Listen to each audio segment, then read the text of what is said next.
बिस्मिल्लाहिर्रहमानिर्रहीम। मैं लाहौर से कराची नौकरी करने आई थी। मुझे एक मौलवी के घर में नौकरी मिली थी। मैं उसकी बीमार बीवी की खिदमत करती। जो ही मौलवी की बीमार बीवी मरी, अचानक पुलिस मुझे जेल ले गई। उस मौलवी ने मुझ पर इल्जाम डाल दिया था। मैं रोती रही, पर किसी ने मुझ पर यकीन न किया। जब उसी रात तहज्जुद में अल्लाह से मदद मांगी तो ख्वाब में मौलवी की बीवी आई और बोली, पुलिस को बोलो मेरी जायनमाज खोल कर देखे, सबूत मिल जाएगा। मैंने अगले दिन यही कहा। जो ही पुलिस वाले जायनमाज लाए और खोली तो सबकी चीखें निकल गईं, क्योंकि बाजी मुझे बर्गर खाना है। मुन्ने ने बर्गर की एड़ी को ललचाई हुई नजरों से देखकर कहा तो मैंने गुस्से से उसे घूरा। इधर रोटी खाने के लाले पड़े हैं और तुझे बर्गर की पड़ी है, चुपचाप घर चल। मैंने उसे लताड़ा तो उस पर उल्टा असर हुआ। वो वहीं जमकर खड़ा हो गया। मुझे नहीं पता, मुझे बर्गर खाना है, वो जिद्दी लहजे में बोला। तो मैंने अपना माथा पीट डाला। मुन्ने तुझे पता है हालात सब तेरे सामने है। आज बर्गर नहीं खाएगा तो क्या कयामत आ जाएगी? क्यों तंग कर रहा है मुझे? मैंने तंग आकर कहा, पर उस पर जरा बराबर असर ना हुआ। तुम उधार ले लो, पैसे बाद में दे देना। उसने मुफ्त का मशवरा दिया तो मेरा दिल चाहा कि भरे बाजार में उसे 2 जूते खींच कर लगाऊं, मगर कोई फायदा न था। वो यहां चौक में खड़े होकर भां भां रोता तो मुझे मजीद शर्मिंदगी उठानी पड़ती। देख मुन्ने, चुपचाप घर चल, मैं तुझे कुछ दिनों बाद बर्गर जरूर खिलाऊंगी। मैंने उसका हाथ पकड़कर खींचा, मगर मजाल है जो वो टस से मस हुआ। अब यही आखिरी हल बचा था। गुस्से से मेरा बुरा हाल था। मैंने उसका हाथ छोड़ा और घर की राह ली। वो कुछ देर तो मेरी हरकत पर हैरान होता वहीं जमा खड़ा रहा, मगर मैं ना रुकी तो मेरे पीछे दौड़ा चला आया। मैंने चूंकि उसको नजरअंदाज करके उसकी बेइज्जती की थी, लिहाजा बदला तो उसको लेना था। बाकी का रास्ता वो जानबूझकर मुझे तंग करता रहा, मगर मैंने परवाह ना करने की कमाल अदाकारी की और घर का दरवाजा देखकर सुकून का सांस लेती अंदर जा घुसी। मेरा नाम फरजाना है। मैंने गरीब घराने में आंख तो ना खोली थी, मगर किस्मत की सितम जरीफी मुझे गुर्बत के दहाने पर ले आई थी। मैं किस्मत की धनी न थी, लिहाजा सब कुछ होते हुए भी परेशानी की जिंदगी गुजारने पर मजबूर थी। मैं घर में सबसे बड़ी थी। मेरे अब्बा की किरियाने की दुकान थी जो खूब चलती। सारा मोहल्ला ही अब्बा से सौदा लेने आया करता। अब्बा भी बड़ा खुशबाश था। उसका इरादा अपनी एक और दुकान खोलने का था। अम्मा, मैं और छोटे बहन भाई अब्बा की कमाई पर खूब मजे करते। अब्बा भी खुले दिल के मालिक था। उसने कभी खर्च करने से अपना हाथ न रोका। अब्बा की शख्सियत भी शानदार थी। वो अपनी उम्र से काफी कम दिखाई देता। हमारी जिंदगी यूं तो सादा थी, लेकिन अब्बा हमेशा अच्छा खिलाता पिलाता। उसे खुद भी खाने पीने का शौक था। फल फ्रूट से लेकर गोश्त सब कुछ हमारे घर में पका करता। हमारे घर के हालात मोहल्ले के बाकी लोगों के मुकाबले में काफी बेहतर थे। अम्मा हाथ में भरी भरी चूड़ियां पहनकर घर से बाहर निकलती तो मोहल्ले की औरतें हसद और जलन का शिकार हो जाती। मेरा अब्बा कुछ ज्यादा ही अच्छा था। उसका रवैया अम्मा के साथ बहुत बेहतर था। मोहल्ले के बाकी लोगों के घरों से अक्सर मियाँ बीवी के झगड़ने की आवाजें आया करती, तो मैं दीवारों के पास खड़े होकर सुनने की कोशिश करती कि वो आखिर झगड़ते किस बात पर थे। हमारे घर में तो कभी झगड़ा ही न हुआ था। अब्बा तो अम्मा की हर बात माना करता, बल्कि वो घर के कामों में भी अम्मा की मदद करवा दिया करता। हम चूंकि छोटे थे, लिहाजा अम्मा की घर के कामों में मदद ना करवाते। अम्मा के लिए बच्चे पालना और उनका काम करना आसान ना होता, तो अम्मा वावेला मचा देती। इसीलिए अब्बा घर आकर कभी सब्जी बना लेता तो कभी हांडी चढ़ा देता, और अम्मा खुशी से निहाल बिस्तर पर बैठकर टीवी लगाकर मजे से ड्रामे देखा करती। ड्रामे के बाद अम्मा अब्बा मुख्तलिफ किरदारों के बारे में अपनी अपनी राय पेश करते, तो मैं मजे से अम्मा और अब्बा के तबसरे सुना करती। मेरा जिस भी चीज खाने को दिल करता, मैं अब्बा से फरमाइश कर दिया करती। अब्बा अगले दिन ही दुकान से आता हुआ ले आता। जिंदगी बहुत ही मजे से गुजर रही थी, मगर न जाने हमारे घर को किसकी नजर लग गई। अम्मा का कहना था कि मोहल्ले की औरतों की नजर खा गई, जो हसद और जलन का शिकार थी, जिन्होंने अब्बा को अम्मा से बदगुमान करने की कोई कसर न छोड़ी थी। मोहल्ले की औरतों से अम्मा की खुशियां बर्दाश्त न होती। मेरी फुप्पो भी उन्हीं में से थी, जो अम्मा से हसद और जलन का शिकार थी। वो अब्बा के पीछे लगी रहती और अब्बा को जन मुरीद का खिताब दिया करती, मगर अब्बा को कहां परवाह थी। उसको सबसे ज्यादा अपनी बीवी और बच्चों की मोहब्बत अजीज थी। उसने ना मोहल्ले वालों की बातों की कोई परवाह की, ना अपनी बहन के ताना दिल को लगाया। अब्बा वैसे ही रहा जैसा वो था। उसकी फितरत ही अच्छी थी, मगर अब्बा की फितरत एकदम कैसे बदल गई, मैं समझने से कासिर थी। अब्बा की दुकान पर अक्सर एक औरत सौदा सरफ लेने आया करती। वो तलाक याफ्ता और 2 बच्चियों की माँ थी। देखने में गोरी चुट्टी और कम उम्र दिखाई देती। उसका बात करने का अंदाज ऐसा दिलनशीन था कि अब्बा के साथ मैं भी उसको सुनती रहती। अब्बा दुकान पर मौजूद ना होता तो वो अक्सर हमारे घर भी चली आती और अम्मा के सामने बैठकर अब्बा से बातें बनाती रहती। उसका अंदाज इतना बेतकल्लुफाना होता कि अम्मा के दिलो दिमाग में भी कभी शक ना आया कि वो दरअसल अब्बा पर डोरे डाल रही थी। वो अम्मा के साथ भी बेतकल्लुफी से बात किया करती और चूंकि तमाम बातें अम्मा के सामने ही अब्बा से करती तो अम्मा को शक कहाँ से गुजरना था। वो अम्मा को बाजी कहकर अम्मा की तारीफ करती और अम्मा को अहमियत देती तो अम्मा का दिल उससे खुश रहता।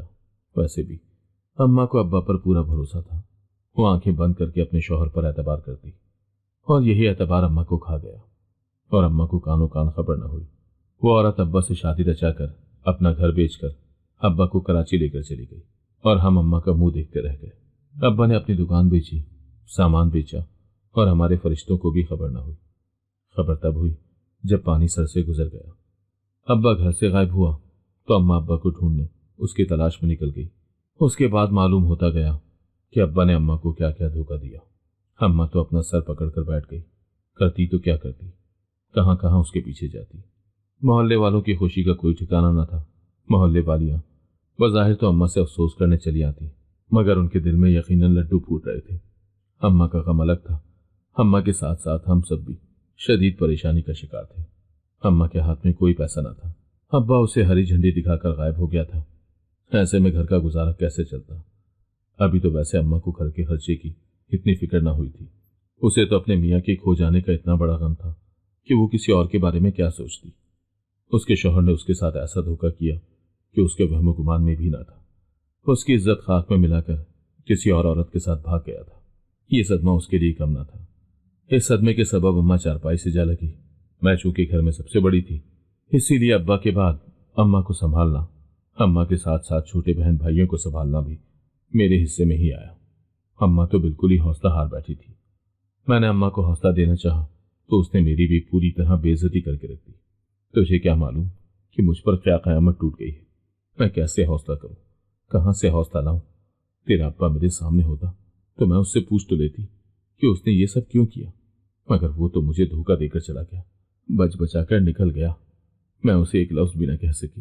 मेरे तो दिल की भड़ास तक न निकल सकी। मैं किस पर अपने दिल का गुबार निकालूं। मैं उसका गिरेबान पकड़कर उससे पूछ लेती कि उसने मेरे होते हुए उस औरत से शादी करने की जुर्रत कैसे की, उसे जरूरत कैसे पेश आई, तो मेरा दिल कुछ हल्का हो जाता। मगर वो तो ऐसे गायब हो गया जैसे गधे के सर से सींग। अब मैं किससे लड़ूं झगड़ूं, किसको अपना शिकवा सुनाऊं, कौन है मेरी सुनने वाला। लोग तो खुशी से निहाल हुए जा रहे हैं। तेरी पुप्पो तो घर में नाचती फिरती होगी कि उसके भाई ने मेरे साथ क्या धोखा सरंजाम दिया। अम्मा शुरू हो जाती तो फिर उसको चुप करवाना मुश्किल होता। इसीलिए मैंने अम्मा के आगे अब्बा का जिक्र करना छोड़ दिया और अम्मा को भी उसके हाल पर छोड़ दिया। अब जो होना था हो गया। जिंदगी गुजारने के लिए आगे का लाएअमल तय करना जरूरी था। लकीर पीटते रहने से आगे का लाएअमल तय करना जरूरी था या लकीर पीटते रहना। मैं छोटे बहन भाइयों को ऐसे ना छोड़ सकती थी। मुझसे छोटी एक बहन और सबसे छोटा एक भाई था जिनको अब्बा से फरमाइशें करने की आदत थी। अब्बा हंसी खुशी उनकी फरमाइशें पूरी कर दिया करता मगर अम्मा कहाँ से पूरी करती। अम्मा को वैसे भी उनकी फरमाइशों से कोई गर्ज न थी।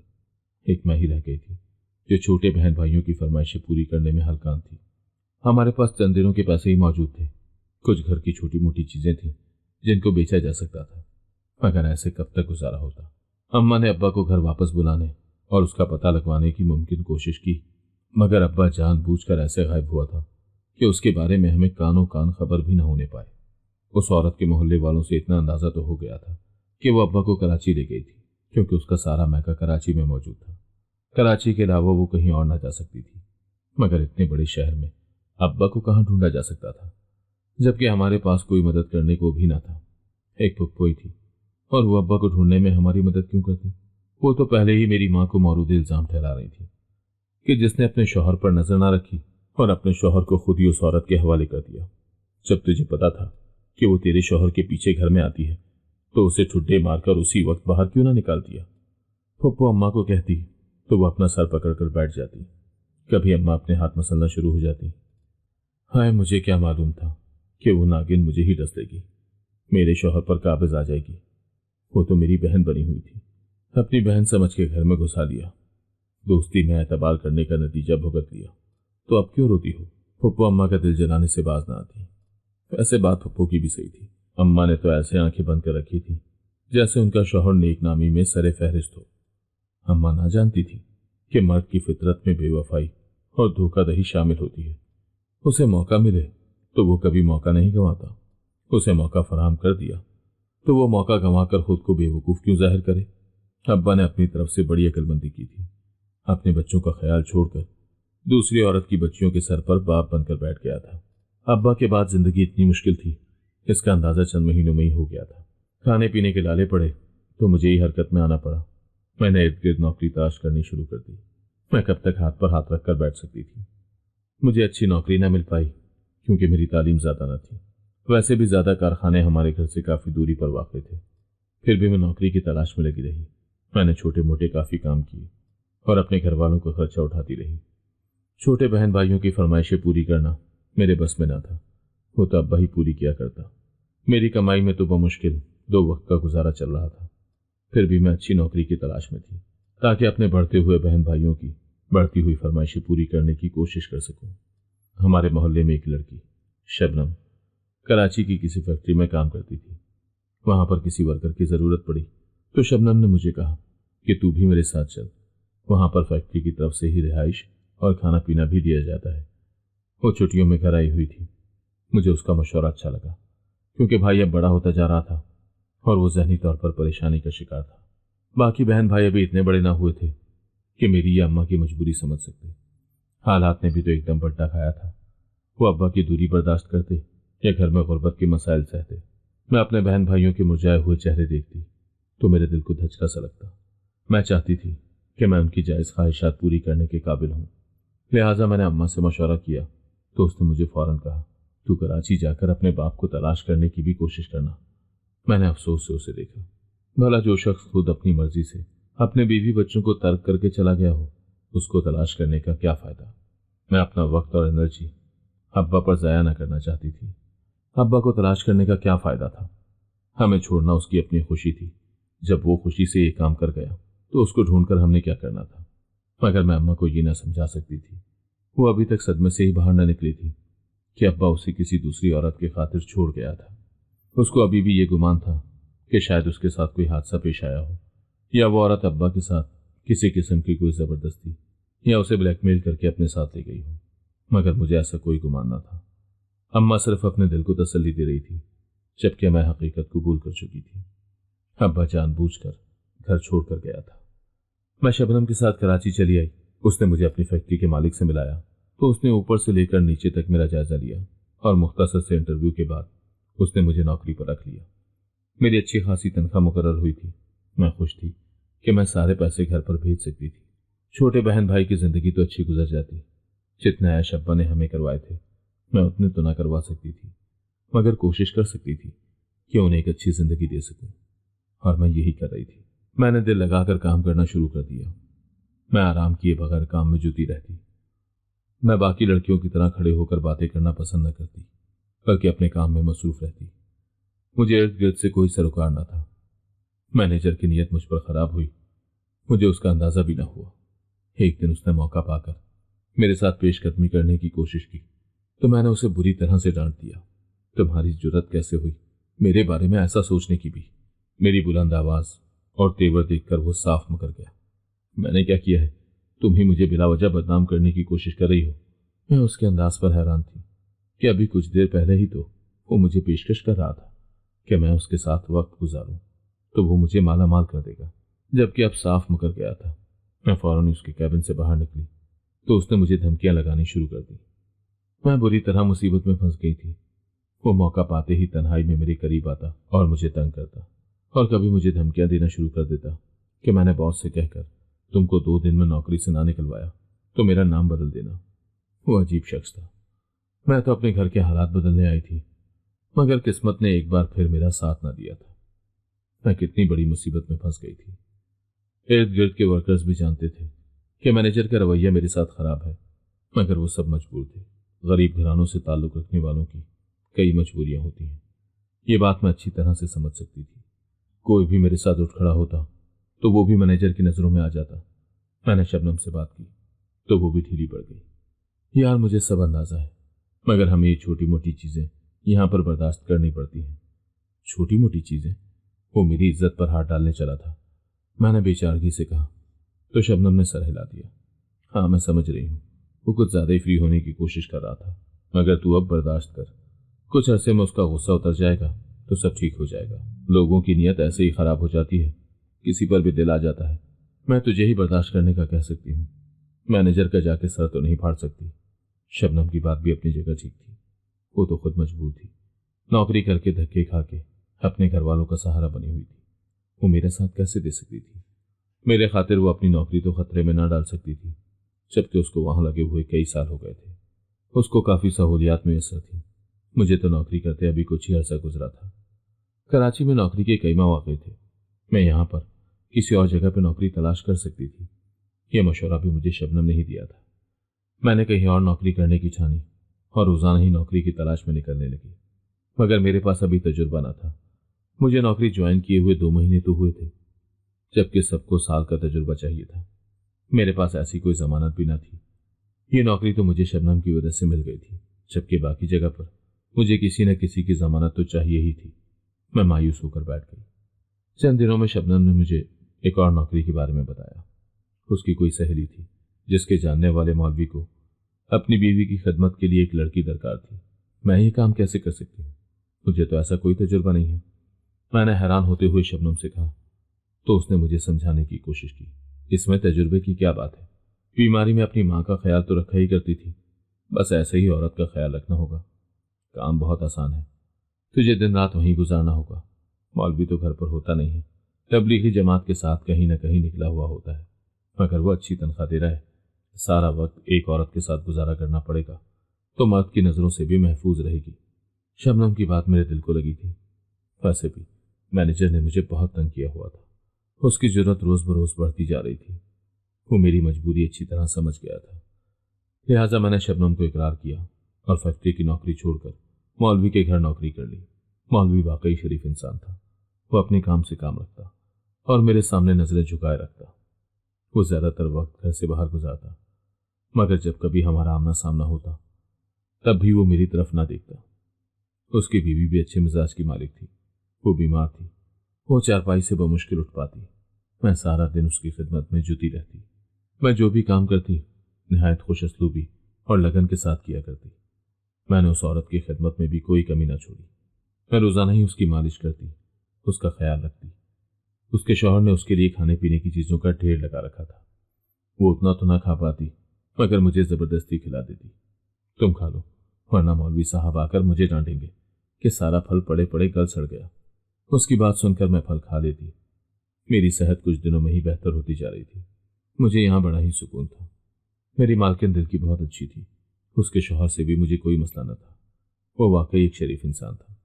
मैं दिन भर कामों में मशगूल रहती, मगर फिर भी अपनी आंखें और कान खुली रखती। मैं नहीं चाहती थी कि मैं किसी पर भी एतबार करके बिला वजह ही मारी जाऊं। अब्बा की वजह से वैसे ही मेरा हर किसी से एतबार उठ गया था। मेरी जिंदगी जरा सुकून में आई ही थी कि एक दिन मौलवी की बीवी मर गई। मैं अपने कामों से फारिग होकर उसके पास आ बैठी ताकि उसकी मालिश कर सकूं। मैंने उसे 2-3 बार पुकारा कि उठ जाए, मैं आपकी मालिश कर देती हूँ, मगर वो ना हिली न जुली। मैं कुछ हैरान थी। उमूमन तो वो मेरी पहली आवाज़ पर ही उठ जाया करती थी, मगर इस बार न जाने क्या मामला था। मैंने उसको बाजू से पकड़कर हिलाया तो उसके बाजू ढीले पड़ गए। मैं फौरन उठी। मुझे कुछ अनहोनी का एहसास हुआ। मैंने उसके चेहरे को थपथपाया ताकि वो आंखें खोले, मगर वो होशो हवास से बेगाना थी। मैंने जल्दी से उसकी नब्ज पकड़कर चेक की। उसकी नब्ज रुक चुकी थी, उसके दिल की धड़कन थम चुकी थी। मैं बेहद परेशान थी। मौलवी न जाने खुद कहाँ गायब था। वो तो सारा दिन घर में दिखाई न दिया था। मैं फौरन ही भागकर मोहल्ले वालों को बुला लाई। हमसाई औरत ने भी आकर उसकी मौत की तस्दीक कर दी। मेरी मालकिन बड़ी खामोशी से चल बसी थी। मैं हैरान परेशान थी कि न जाने कहां से मौलवी को ढूंढ कर लाया गया। मोहल्ले वालों ने खुद ही उसे इत्तला कर दी थी। वो रोता पीटता बीवी के जनाजे पर आ पहुंचा। इसको अचानक क्या हुआ? इसका जिस्म नीला क्यों पड़ रहा है? मोहल्ले वालों ने कहना शुरू किया तो मौलवी ने मेरे ऊपर इल्जाम लगा दिया। यही इसके पास थी, यकीनन इसी ने कुछ किया है, क्योंकि इसकी बीमारी ऐसी तो ना थी کہ اس کو یوں اچانک موت آ جاتی۔ میں حیران ہو کر مولوی کی شکل دیکھنے لگی۔ یہ آپ کیا کہہ رہے ہیں؟ میں بھلا ان کو کیوں ماروں گی؟ میری ان سے کیا دشمنی تھی؟ میں تو ان کا اتنا خیال رکھتی تھی۔ ان کو اچانک ہی موت آئی ہے، اور جب میں ان کے پاس آئی تو یہ اس دنیا سے جا چکی تھی۔ میرا اس سب میں کوئی قصور نہیں ہے۔ میں نے مولوی اور محلے والوں کو یقین دلانے کی کوشش کی، مگر وہ نہ مانا۔ میں ابھی پولیس کو بلاتا ہوں، پولیس خود ہی سچ اور جھوٹ کا پتہ لگا لے گی۔ اس نے فوری طور پر پولیس کو فون کر دیا۔ میں اس کی منتیں کرتی رہی کہ جیسا وہ سوچ رہا ہے ویسا کچھ نہیں ہے۔ میرا دل مطمئن نہ ہوگا جب تک پولیس تفتیش نہ کر لے گی۔ وہ ضدی لہجے میں بولا تو میں چپ کر گئی۔ جب میرا قصور ہی نہ تھا تو مجھے ڈرنے کی کیا ضرورت تھی؟ مگر میں ایک بار پھر مصیبت میں پڑ گئی تھی۔ جانے مصیبتوں نے میرا راستہ ہی کیوں دیکھ لیا تھا۔ ایک کے بعد ایک اور پھر دوسری مصیبت چلی آتی۔ میں تو آسمان سے گر کر کھجور میں اٹکتی جا رہی تھی۔ مجھے سمجھ نہ آتا کہ میری قسمت مجھے کیسے دہانے پر لے آئی تھی۔ میں جہاں پر بھی کام کرتی کوئی نہ کوئی نیا مسئلہ ہی اٹھ کھڑا ہوتا۔ پولیس نے آ کر اپنی تفتیش شروع کر دی تھی۔ ان کے سوال جواب سے یہ نہیں لگ رہا تھا کہ انہیں مجھ پر شک ہے، بلکہ ایسا لگ رہا تھا جیسے ان کو پورا یقین ہو کہ مجرم میں ہی ہوں اور جرم میں نے ہی کیا ہے۔ ہاں بھائی بتاؤ، کیوں مارا اس عورت کو؟ کیا ارادے تھے تمہارے اور تم کیا حاصل کرنا چاہتی تھی؟ کیا کچھ چوری کیا ہے؟ میں ان کے سوال جواب پر حیران تھی۔ میں ان کو صفائی دے دے کر تھک گئی، مگر ان میں سے کسی کو بھی میری بات پر یقین نہ آیا۔ تمہیں ہمارے ساتھ پولیس اسٹیشن جانا ہوگا۔ جب تک رپورٹ نہیں آتی تب تک ہم کوئی فیصلہ نہیں کر سکتے۔ نہ تو میرے خلاف کوئی ثبوت تھا اور نہ ہی کوئی گواہ، پھر بھی وہ مجھے پولیس اسٹیشن لے جانے کو تیار تھے۔ میں چپ چاپ ان کے ساتھ پولیس اسٹیشن چلتی۔ میں اور کیا کرتی؟ میرے پیچھے کون تھا جو آ کر میری خبر گیری کرتا؟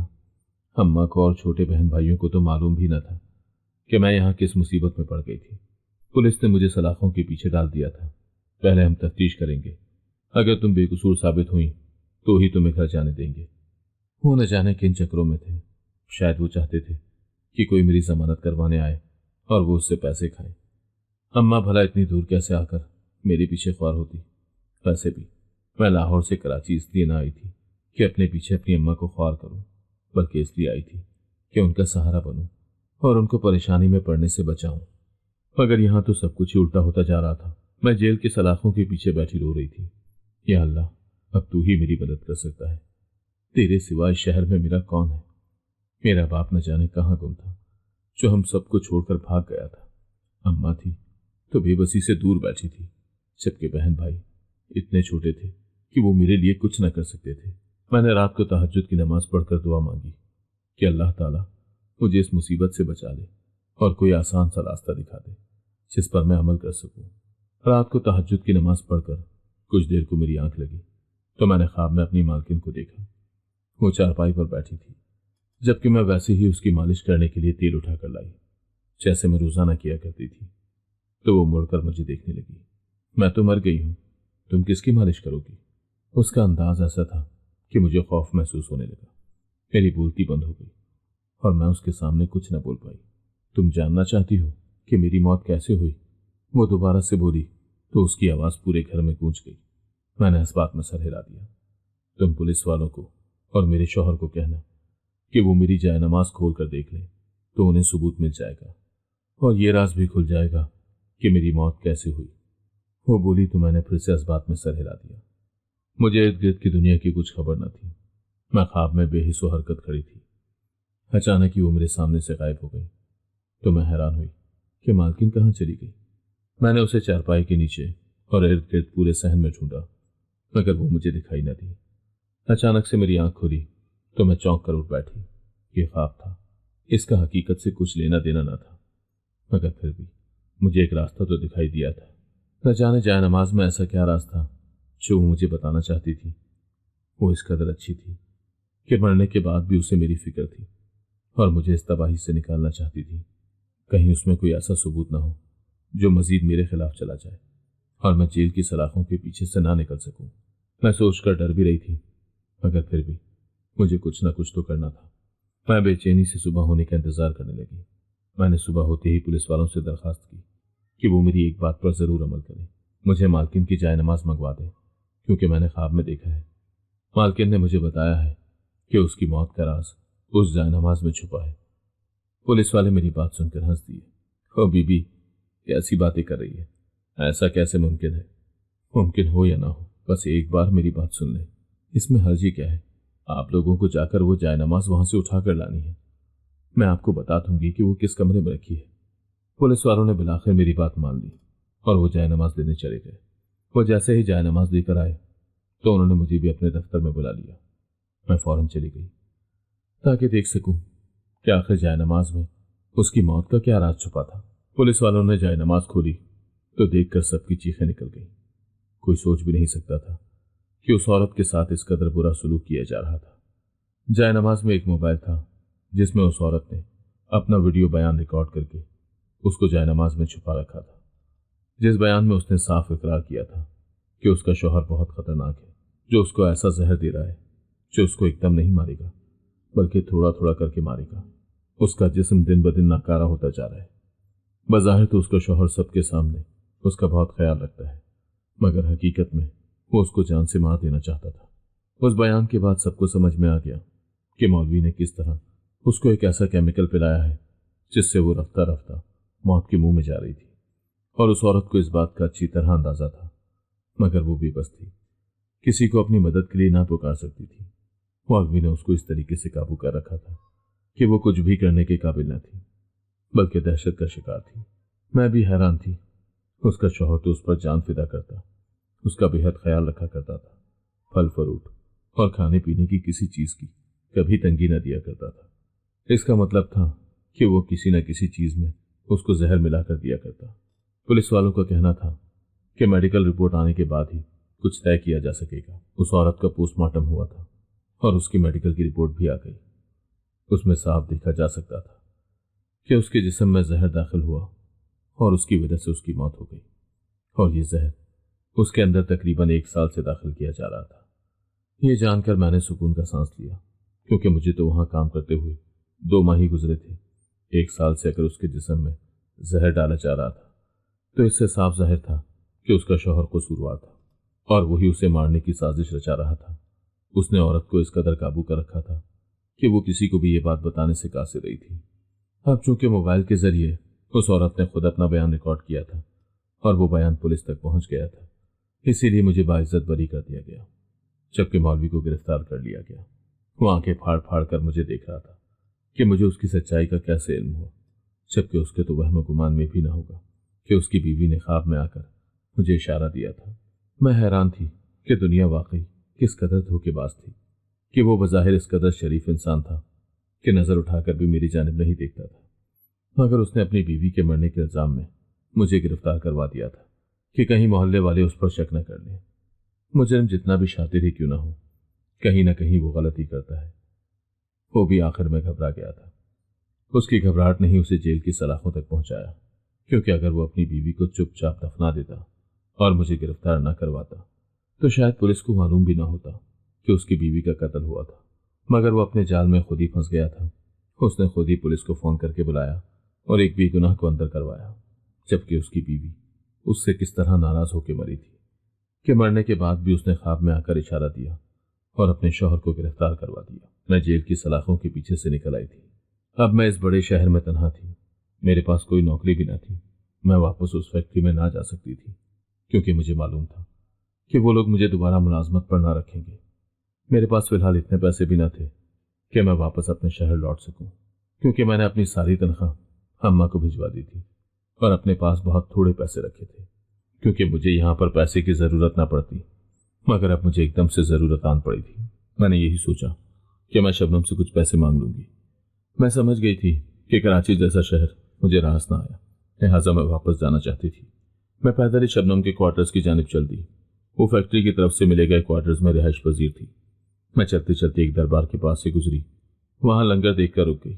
مجھے بہت زور کی بھوک لگی تھی۔ میں نے سوچا کہ میں بھی کیوں نہ دربار سے کھانا کھا لوں۔ میں جیسے ہی دربار کے اندر داخل ہوئی تو وہاں ابا کو دیکھ کر چونک گئی۔ وہ بھی لنگر سے چاول لے کر کھا رہا تھا۔ میں نے ابا کو پکارا تو اس نے فوراً پلٹ کر دیکھا۔ وہ ایک لمحے میں ہی مجھے پہچان گیا تھا، مگر مجھے حیرت سے دیکھ رہا تھا۔ اسے اپنی آنکھوں پر یقین نہ آ رہا تھا کہ میں اس کے پیچھے کراچی جیسے بڑے شہر میں آ پہنچی، اور میں نے اسے ڈھونڈ بھی لیا تھا۔ ابا کی حالت کافی بدلی ہوئی تھی، وہ پریشان حال دکھائی دے رہا تھا۔ اگلے ہی پل ابا مجھے دیکھ کر وہاں سے بھاگ نکلا۔ میں نے بھی ابا کے پیچھے دوڑ لگا دی۔ अब्बा रुको तो सही, मेरी बात तो सुनो। मैं उसे आवाज़ें देती रही, मगर वो तेजी से आगे बढ़ता रहा। वो चाहता था कि वो मेरी नज़र से ओझल हो जाए और मैं उसे पकड़ ना सकूं, मगर मैं भी अब्बा को कहाँ छोड़ने वाली थी। मुझे अब्बा से बहुत सी चीज़ों का हिसाब लेना था। अब्बा रुक जाओ, मैंने अब्बा को कहा और भागकर उसके करीब पहुंची। मैंने अब्बा की शर्ट का दामन पकड़ लिया और अब्बा के साथ ही भागती चली गई और अब्बा को रुकना पड़ा। तू यहाँ क्या करने आई है? चली जा, छोड़ दे मुझे। अब्बा ने अपने आप को छुड़वाना चाहा, मगर मैंने मजबूती से उसकी कमीज पकड़ रखी थी। अब मैं ना छोड़ूंगी, वो तुम ही हो जो छोड़ देते हो, हम नहीं छोड़ते, मैंने तल्ख लहजे में कहा। तो अब्बा चौंक कर मुझे देखने लगा। देख, मेरी बात सुन, मैंने छोड़ दिया ना, तो तू भी छोड़ दे। अब्बा ऐसा कैसे छोड़ दूं? मुझे बता तो दे, तूने हमारे साथ ऐसा क्यों किया? मैंने अब्बा से पूछा तो उसके चेहरे पर परेशानी नुमाया हो गई। मेरे से गलती हो गई, मैं उस औरत के धोखे में आ गया। वो मेरा सब कुछ लूट लाट कर भाग गई, ऐसे हाल में छोड़ गई कि अगर मैं यहाँ ऐश की जिंदगी गुजार रहा होता तो यहाँ दरबार से चावल मांग कर खा रहा होता क्या? मैंने अपना सब कुछ अपने हाथों से खो दिया, अपने बीवी बच्चों को धोखा देकर उस औरत के पीछे चला आया। मैं उसके इश्क में गिरफ्तार हो गया था। उसने मुझे अपने जाल में फंसा दिया था। उसने मुझसे बड़ी बड़ी बातें की थी, खिदमत गुजारी और वफाशुआरी का वादा किया था, मगर उसने एक भी वादा ना निभाया, बल्कि सारा पैसा हड़प करके अपनी बच्चियों को लेकर किसी और की जिंदगी में शामिल होने चल दी और मुझसे तलाक का मुतालबा कर दिया। मैं उसको तलाक न देना चाहता था, मगर उसने मेरे साथ जो किया उसके बाद मुझे उसे तलाक देना पड़ी।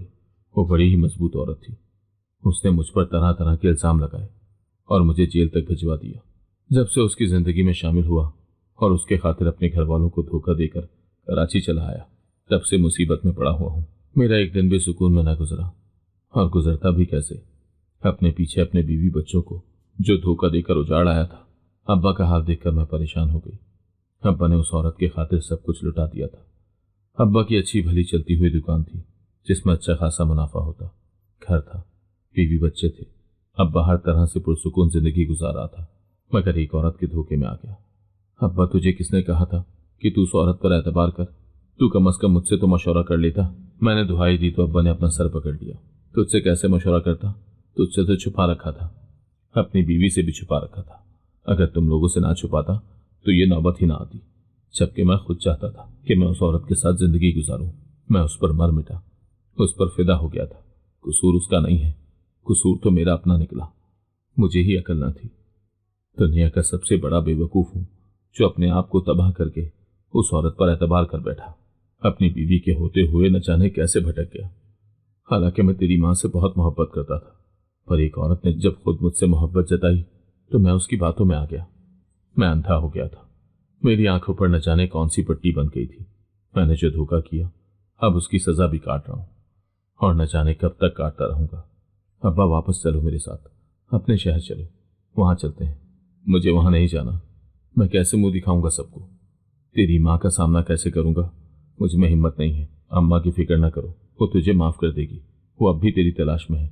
उसको गुमान है कि उस औरत ने अब्बा पर कोई जादू कर दिया था, या शायद अब्बा को ऐसे जाल में फंसाया है कि अब्बा की अकल ने काम न किया। वो तुझे माफ कर देगी, मुझे पूरा यकीन है। वो नाराज नहीं है। उसने ऐसा सोचा ही नहीं है कि तूने उसको धोखा दिया है, बल्कि वो यही समझती है कि उस औरत ने ही कोई चक्कर चलाया है। तू मेरे साथ चल। मैंने अब्बा की मिन्नतें की तो वो सोच में पड़ गया। देख फरजाना, ये सब इतना आसान नहीं है जितना तुझे लग रहा है। तेरी माँ मेरा कीमा बना देगी। मुझ में हिम्मत नहीं है अब दोबारा से उसका सामना करने की। तू मुझे यहीं मेरे हाल पर छोड़ दे। तुझे सच पता चल गया ना, तू बेशक जाकर अपनी माँ को भी बता देना, मगर मेहरबानी करके मुझे वहां ना लेकर जा। मैं शर्म से ही डूब कर मर जाऊंगा। अब्बा, कुछ नहीं होता। तुझे पता है तेरे बगैर जिंदगी कैसे गुजारी? छोटे बहन भाइयों का क्या हाल है तुझे कुछ अंदाजा भी है? वो मर रहे हैं, तेरे बगैर सिसक रहे हैं। हम मिलकर कुछ कर लेंगे, कारोबार दोबारा से खड़ा कर लेंगे। कारोबार ना भी हुआ तो हमें कोई जरूरत नहीं है। हमें पैसे की चाह नहीं है अब्बा, तेरी जरूरत है। तेरा साथ चाहिए तो कम से कम घर में बच्चों के सर पर तो बैठा रहेगा। कमाकर मैं ले आऊंगी। मैंने पैसों का और दुकान का तो एक बार भी शिकवा नहीं किया। अब्बा, हमें सिर्फ तेरा साथ चाहिए। तू हमारे साथ चल, तू ही हमारे सर का साया है। दुकान की क्या बात है, घर भी छिन जाता तो हम उसको दे देते, मगर अब्बा तू सही सलामत हमारे सामने मौजूद है। हमें इसके अलावा और कुछ ना चाहिए। उसको पैसा चाहिए था, वो ले गई। हमें तो आप चाहिए। अब्बा, आप हमारे साथ चलो। मैंने अब्बा को हर तरह से समझाया तो वो मान गया। अच्छा चलो ठीक है, चलते हैं, मगर मेरी जेब में 1 रुपया भी नहीं है। तेरे पास वापसी का किराया है?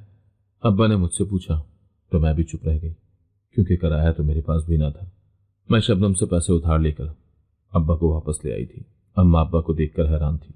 वो सकते के आलम में अब्बा को तक रही थी। अब्बा अलग शर्मसार था। मुझे माफ कर दे।